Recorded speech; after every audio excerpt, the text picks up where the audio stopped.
Brown algae. Majority of brown algae species are marine. Only a handful of freshwater species are known. Brown algae are found in rocky coasts growing in the littoral coast, the region between low tide and high tide, also called an intertidal zone. This species of algae is also considerably more morphologically complex than plants such as mosses and liverworts. The storage product of brown algae is called a laminarin. A laminarin is a polymer of glucose that constitutes up to 34 of the body weight of some known species of brown algae. Cellulose and alginic acid, an uncommon polymer of dimanuronic acid and algoluronic acid, not found in other algae, are present in the cell walls of brown algae. A remarkable characteristic of brown algae is that they are all multicellular. There are no recognized unicellular species, and they are large and complex individuals of several kelp species. Ectocarpus is among the simplest brown algae. It has an isomorphic generation alternation, all generations consisting of uniserrated branch filaments that originate from a branch prostrate system attached to rocks, shells, or other larger algae. Fucus, which is common on rocks in the intertidal zone, is a more complicated brown alga. Histologically, the body is complex with epidermis, brain, and central area. Receptacles are considered the ends of the branches and are swollen with large hydrophilic compound deposits.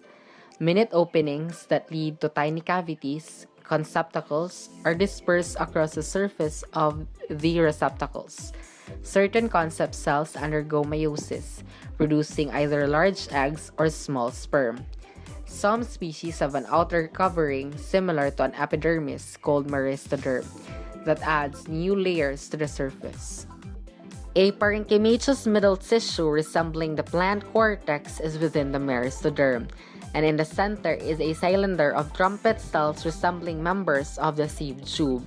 And an intercalary meristem capable of sustained growth is a junction between an air bladder and a blade, creating blades several meters in length. Development of up to 6 centimeters per day can be extremely rapid. For a time after their creation by the intercalary meristem, blades are photosynthetic and vegetative, but then portions become fertile. By meiosis, develop haploid zoophores. Ectocarpus, a heteromorphic generation alternation. Oogametes are produced by gametophytes and a new sporophyte is formed after fertilization. They are kept in place by girdle bands, and each species has its own distinct, complex pattern of ridges, depressions, and pores. The cells are either round in face view or elongated. Diatoms. Diatoms are a clade of heterocont algae containing 200 genera and 5,000 species. Heterocont is a line of major eukaryotes, mostly consisting of algae. Due to their distinct morphology, diatoms are easy to recognize. Each cell wall of a diatom is composed of 2 frustules, each encrusted with silica and fit together well. This said, they are probably the most abundant organisms in the oceans. When a diatom dies, their protoplasm degenerates and their siliceous frustules sink to the ocean floor where they accumulate into diatomaceous earth, which becomes very thick and vast.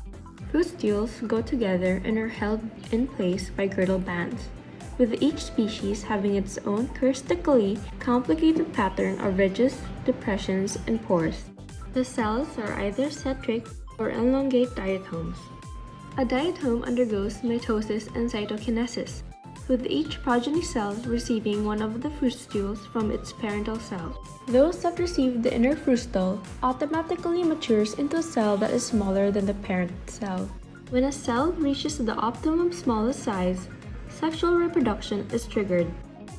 Then, the cells undergo meiosis, producing various numbers of sperm cells or egg cells, depending on the species.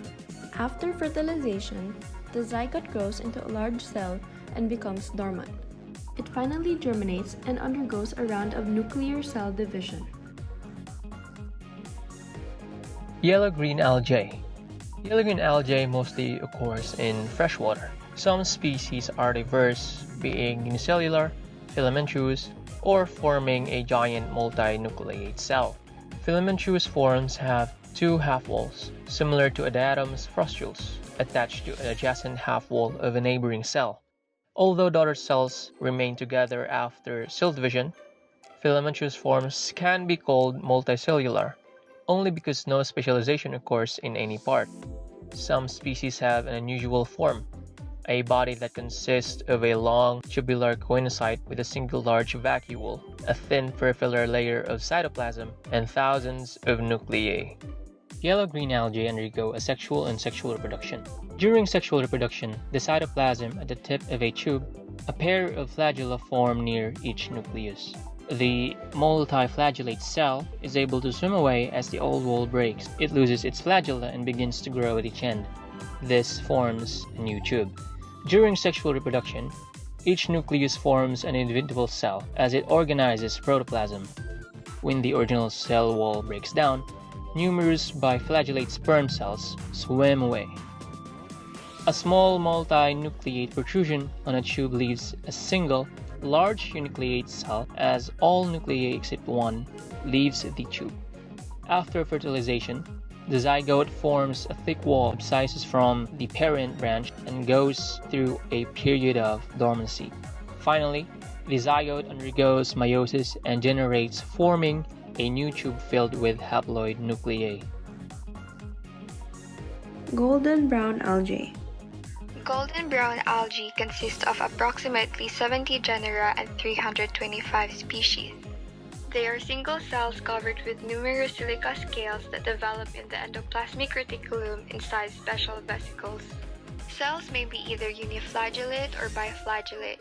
Instead, they rarely have no flagella crawling with amoeboid motion. While they are photoautotrophic because of their chloroplasts, through phagocytosis they can also consume bacteria. The living cells like diatoms float in warm, sunny surface waters, but when they die, the absence of swimming activity causes their thick silica scales or fustules to sink and accumulate as chalk on the ocean floor. The remains of both diatoms and golden brown algae are relatively inert and do not decompose, in particular a group known as coccolithophores.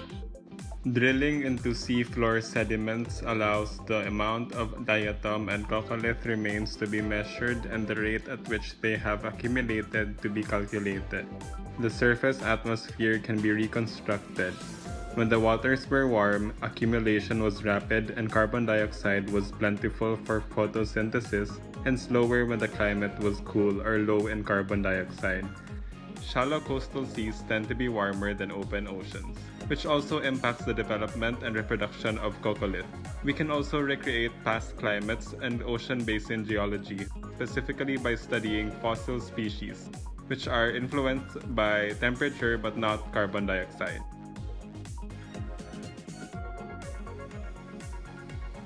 Thank you for watching. Don't forget to hit that like and subscribe button.